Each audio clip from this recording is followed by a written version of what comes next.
Sam Seder on the Majority Report, here with Emma Vigeland, and want to welcome to the program Gareth Gore, writer and editor based in London, author of Opus, The Cult of Dark Money, Human Trafficking, and Right-Wing Conspiracy Inside the Catholic Church. Gareth, welcome to the program. Good afternoon from London. Thanks for having me on, Sam and Emma.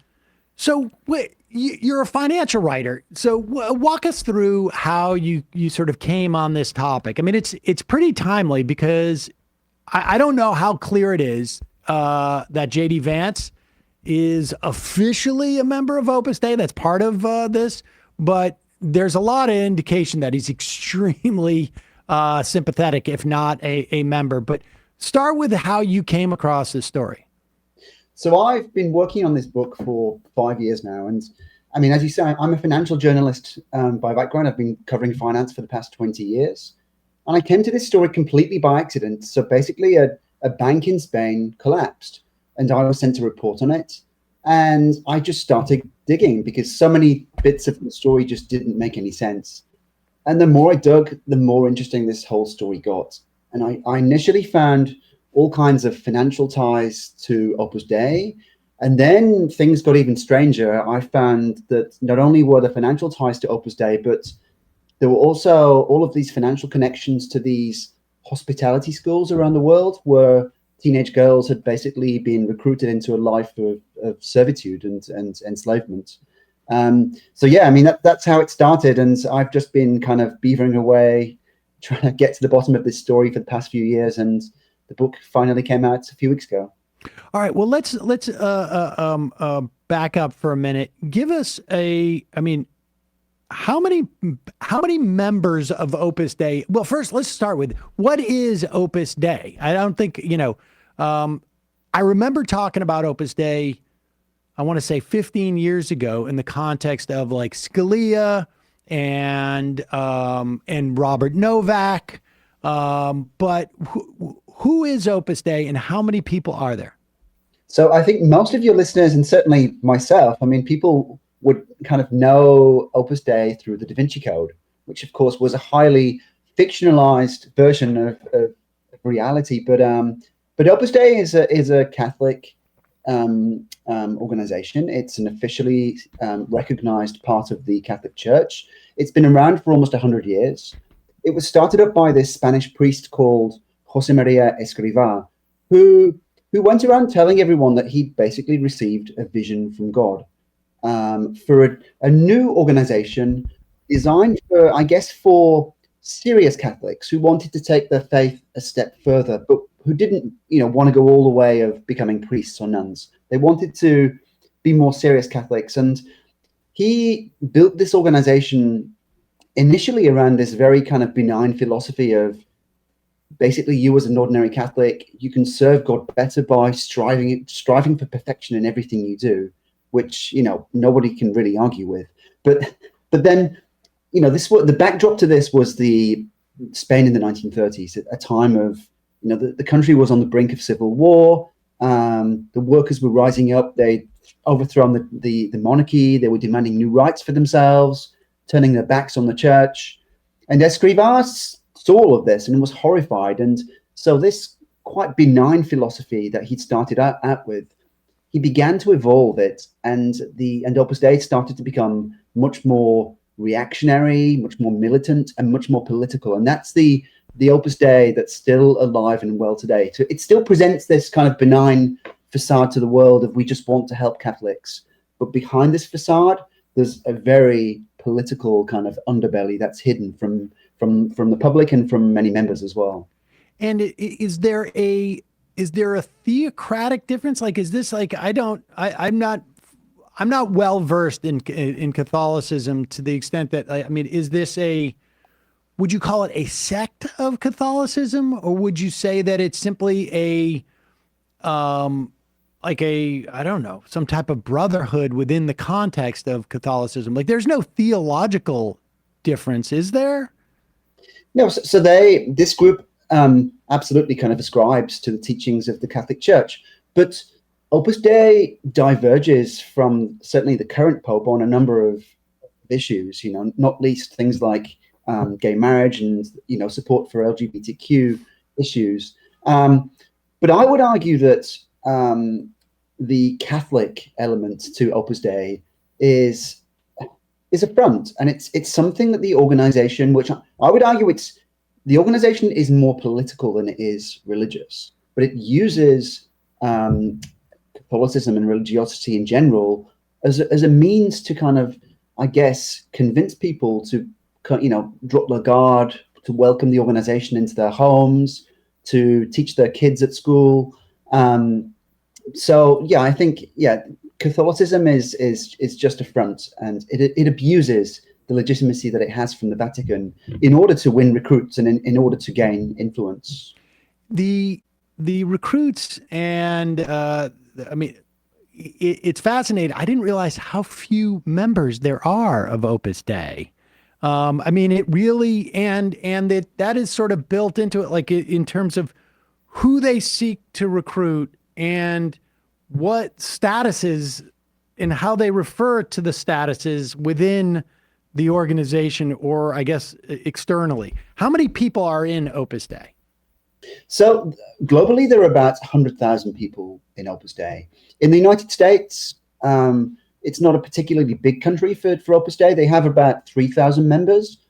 But I mean, one interesting element tells you everything you kind of need to know about Opus Dei. So you would expect as a Catholic organization that, the big Opus Dei communities would be in, cities with a rich Catholic history like Boston or Chicago or New York. I guess perhaps these days Miami because of the Hispanic population. But no, the biggest community of Opus Dei members is actually in the DC area. 800 of the 3,000 American Opus Dei members live in the wider DC area. And that's because the organization, and something you're just touching on there, Sam, it's because the organization right from the beginning has targeted the elite. You can't go onto the Opus Dei website and punch in your details and say, I'm interested in joining, how do I become a member or whatever. Now, they find you and they target you. And they specifically target people who are either wealthy or powerful, because the organization, being political and reactionary, what they want to do is push through change in society. And the way they do that, I mean, the founder of Opus Dei was very clear about that.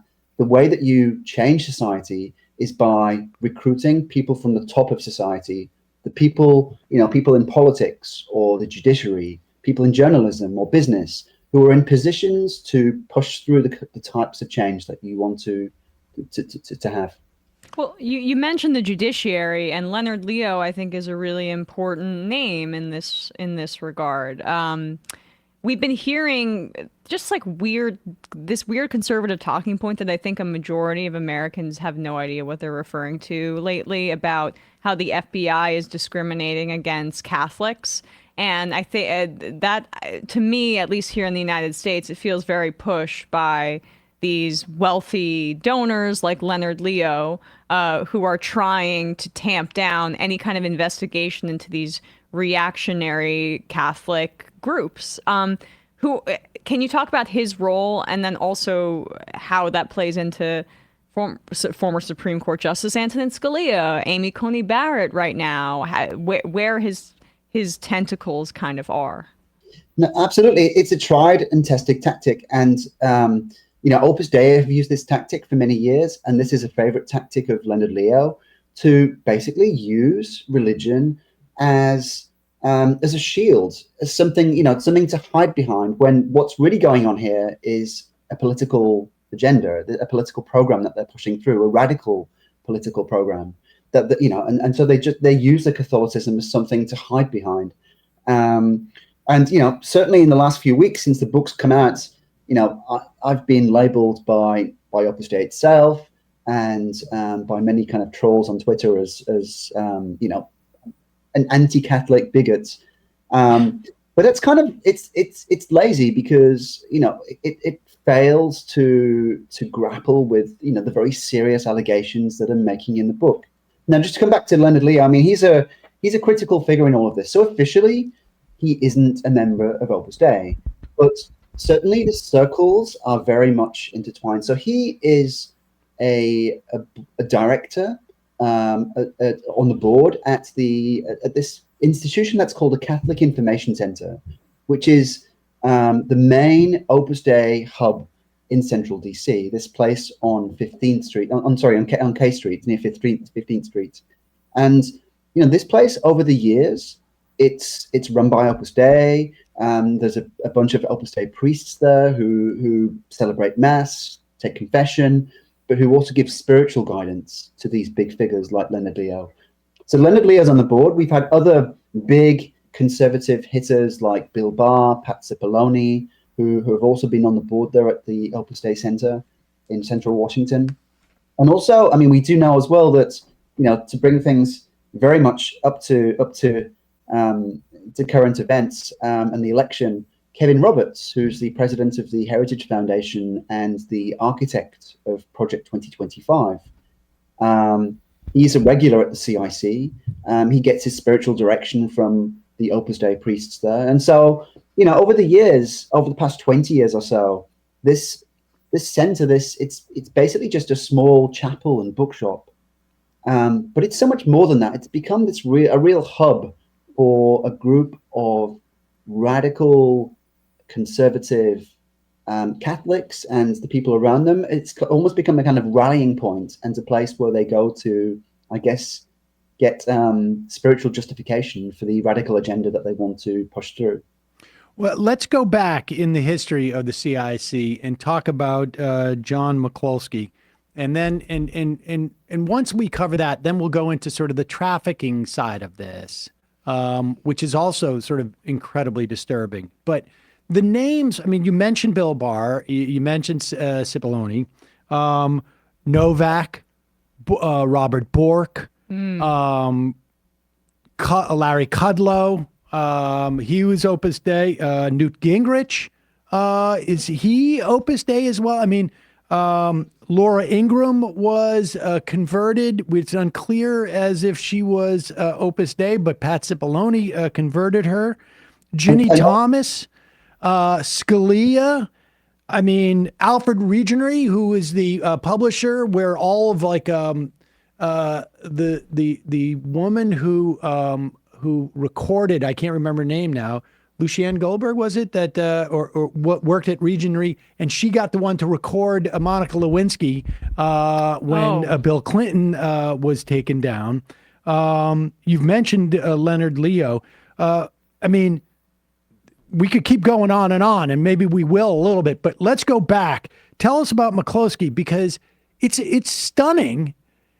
You talk about 3,000 Opus Dei members in America. That's an extraordinary small amount of people, and that a third of them live in D.C., and that we can rattle off the names of a dozen people that everybody listening to the show knows, and that's impressive. And all these people are converts to Opus Dei, right? Like, is anybody born Opus Dei really at this amongst, at least in America? Well, yeah, I mean, you can be born into an Opus Dei family, but I get it's a personal choice whether or not you as a child continue, you actually kind of sign up officially to the movement. So a number of those people that you mentioned there are members. Some of them are just what I would call affiliates, people who maybe get spiritual direction without being a full member, but are very much part of this Opus Dei orbit. But right from the start, the target, the mission, you might say, for Opus Dei operatives in DC has been to penetrate the corridors of power, whether that's in politics or the judiciary or journalism, whatever it might be, and they've very successfully done that. So I think through the first few decades, they started out in Washington in the 1950s. And for the first few decades, they kind of had like piecemeal successes. I mean, Antonin Scalia was one, very big success. In the 1980s, he became a regular at the Opus Dei retreats that it was holding just outside of DC. And a number of kind of big kind of conservative figures were also kind of there, but it was just a small group. But what really changed things was the appointment of this priest, this very charismatic priest called Father C. John McCloskey in the late 1990s. So this guy had been, initially he'd been allocated to Princeton University. Opus Dei also targets all of the Ivy League universities because the kids there that's tomorrow's elite. So you might as well recruit them while they're young, because, you know, when they go on to become big figures in politics or business or whatever, you've already got them. So he was first asked to do a job at Princeton University, but he really ran up against the student population there, and there were all kinds of protests, and he eventually was booted out. He was kind of too radically conservative for the student population there and for the university itself. So then he was appointed to take over the CIC in the late 90s, and he really made a huge success of it. I mean, he converted a number of really big figures. I mean, some of the people that you've just named there, others like, you know, people like Sam Brownback, who was senator at the time, and you know, and so many others. And he really transformed the CIC into a hub for these radically politicized senators and Congress people, lawyers, who you know, and it became kind of like the central node in this network, and you know, it was really helping to connect these people to really push forward this agenda. And he was doing so well until, I mean, and this happens many times in the church, until he was embroiled in a sexual abuse scandal in 2003. One of the regulars at the CIC accused him of having effectively groped her and sexually harassed her. When Opus Dei found out about this, they shipped him off to London so that he couldn't be served with legal papers.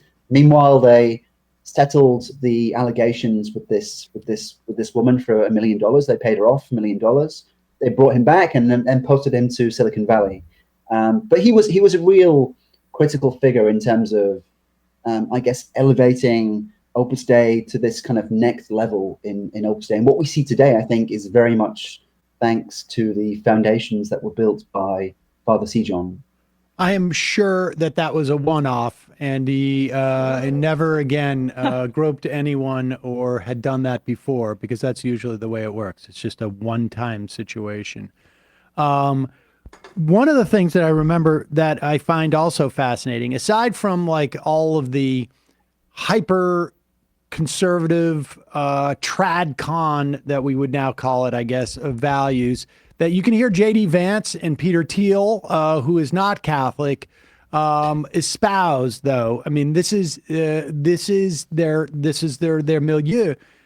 The quote of how McCloskey converted Sam Brownback, and we should remind people, Brownback went from being a senator to governor of Kansas, where he then, at Arthur Laffer's advice, cut all the taxes. It destroyed the revenue for Kansas, so much so that the Republican-controlled legislature had to raise taxes. They wanted to get Brownback out of the picture enough that they made him ambassador to religion or faith, I think it was, under the Trump administration, literally. But the conversation between McCloskey and Brownback really gives you insight into their perspective on democracy. Like this, the hierarchy you see within the context of Catholicism is sort of, I mean, I hate to say on steroids because it's so sort of like trite, but it really is in many respects. I mean, they're only interested in the elite of society, not of society. They're targeting them, and because they know these are the people who are going to run things, but also because they feel like these are the people who should run things. And will you tell us that quote about democracy when he was talking about constituents, I think it was? So McCloskey, I think he went over to the Senate one day, and he was having a chat with a group of senators who were either already members of Opus Dei or people who he was trying to recruit. And he went around the room and said, okay, so can you tell me how many constituents each of you have? And they went around, and one said 5 million, the other one said 8 million, another one said 12 million. And McCloskey said, no, you're all wrong. You all only have one constituent, and that's the guy upstairs. That's God.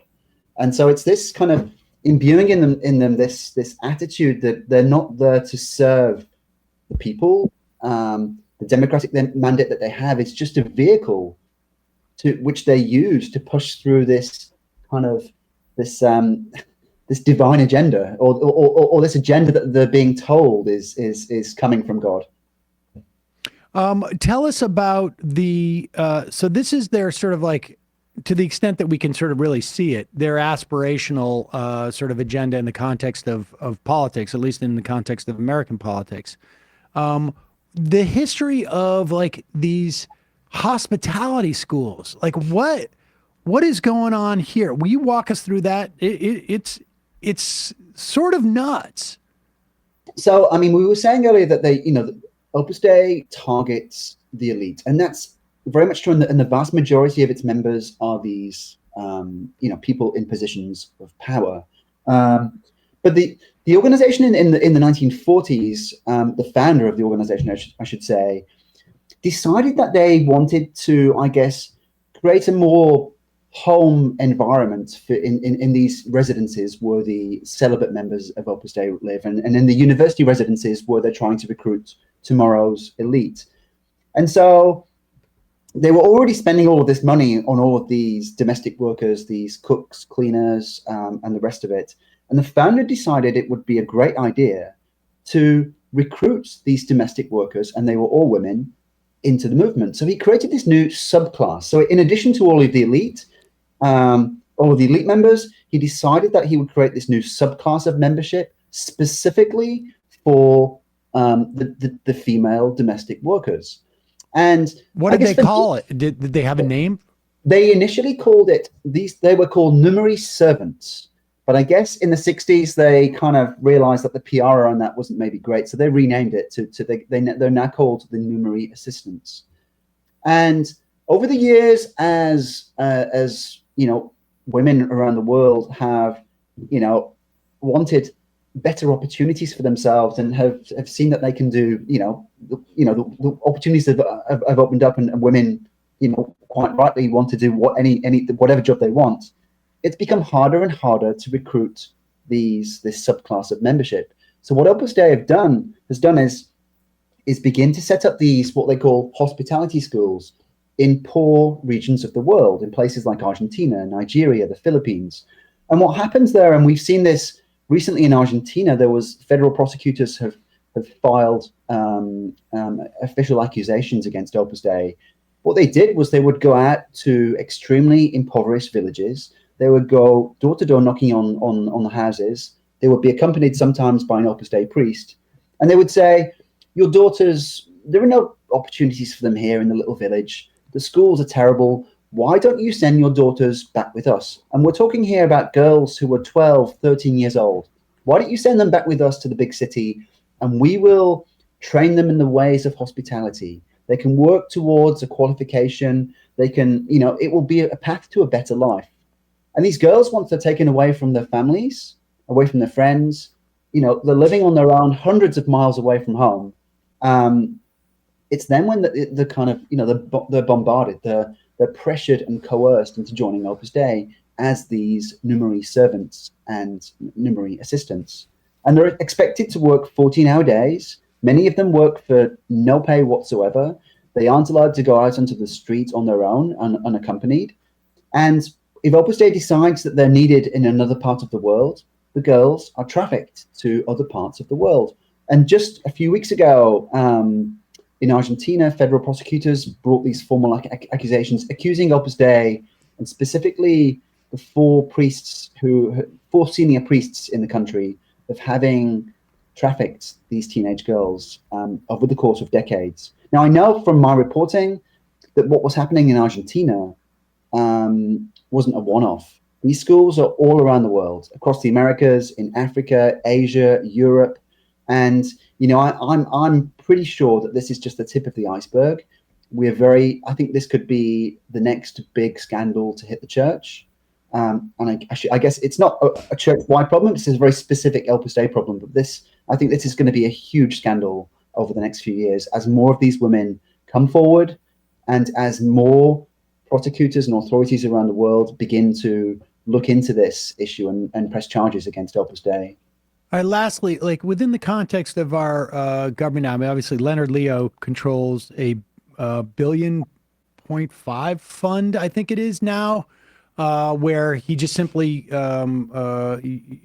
takes the interest around $200 million a year and injects it into our political system without having to touch his principal, I guess. And I think that came from some type of like, I can't remember which entrepreneur billionaire left him like a factory essentially, or a business that he, in trust.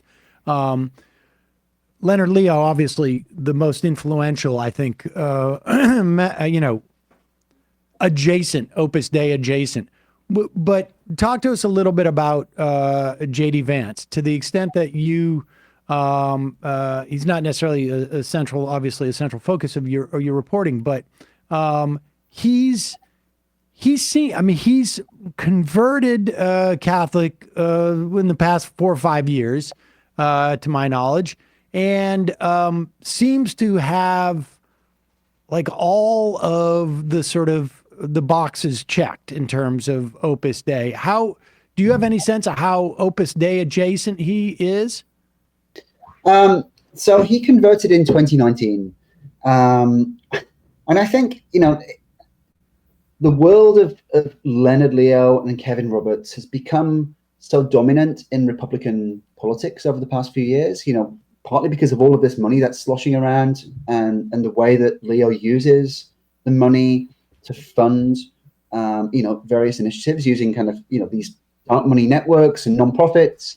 It's hard to trace where the money's coming from and who's behind it all. But, I think it's become I'm sure J.D. Vance converted for very, the right reasons or whatever. But I'm not so sure. I'll let him answer those questions himself. But it's certainly become a way to get ahead. With all of this money and with Republican politics being so influenced by this kind of cabal of ultra radical Catholics at the heart of Washington, getting ahead, converting to Catholicism has become a great career move. And over and certainly JD, I'm not aware of any direct links with Opus Dei, but he's certainly very close to Kevin Roberts, who, as we were saying before, gets his spiritual direction from the Opus Dei Center in Central Washington. J.D. Vance is also close to Peter Thiel, who, while I believe he isn't a member of Opus Dei, but he was close for many years to an Opus Dei priest out in Silicon Valley. So, and J.D. Vance is also part of the Leo network, this thing called Teneo Network, which is basically a kind of Federalist Society for everything. They want to basically reshape American culture, entertainment, business, universities, and so he's operating within this orbit, and so the points of contact are various.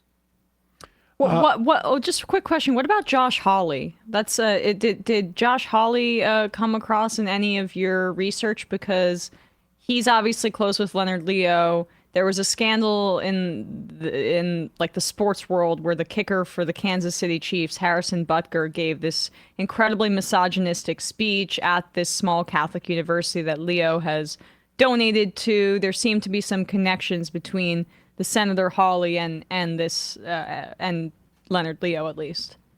I'm afraid his name hasn't come up in my investigation. But what I should say is that I think my book, is groundbreaking in many ways, but it just scratches the surface. There is so much more reporting and digging to be done. And what I hope my book does is inspire investigative journalists out there to really kind of start to dig deeper, because there's only so much one guy in London can do. It's there's a lot more work to be done here. What do you think accounts for that? Because like I say, I remember 16 years ago, coming across people who were starting to write about this. I remember Robert Novak was considered, in the Scalia, and I think it was maybe like the rise of Scalia. I knew Kudlow prior to, I must have known back then. I mean, because I knew Kudlow was Opus Dei. I know at times like Roth Dathow, who writes for the New York Times, he was writing about Opus Dei a little bit. I'm not so sure how critically back in the day. Like Rupert Murdoch supposedly has some peripheral involvement. But why do you think there has been so little writing about a group of people? I mean, Leonard Leo is, I think, by anybody who understands American politics, particularly over the past, decade, understands just how powerful he is. Where Clarence Thomas is joking that he's the third most powerful person in the country. I think the president's probably number one. I'm not sure who he says is number two, but Leonard Leo is not elected, as you know. And it's sort of fascinating that this has not come up more. What do you think accounts for that? Well, this all comes back to what we were talking about earlier about the way that these people use religion as a shield. I think, any journalist that tries to criticize these people are accused, like me, of being anti-Catholic and of being bigots and the rest of it. And I think, I hate this phrase, but the mainstream media, I think, is terrified of being labeled as that. And so I think religion, the kind of this intersection of religion and politics has been a very tricky area to navigate for the mainstream media. I think there have been a number of great authors out there who've been writing about the rise of Christian nationalism, but it's been written about very little by the big newspapers and covered not a huge amount by the mainstream TV and stuff. And so I think people are. It's just a tricky subject to navigate. Plus, added to that, many of these subjects, Opus Dei, Leonard Leo, these are people who are famously litigious, who will also, they use their financial muscle to silence their critics and to kind of push them to kind of almost cower them into submission and not wanting to report things. I've spoken to a number of reporters who've been on the receiving end of vicious letters from these types of people. And yeah, it's, if you're a news organization that's struggling to make ends meet, the last thing you want is some huge lawsuit. So I think it's there's a number of reasons. I think partly a fear of touching religion, but also these people are quite aggressive in the way they fight back.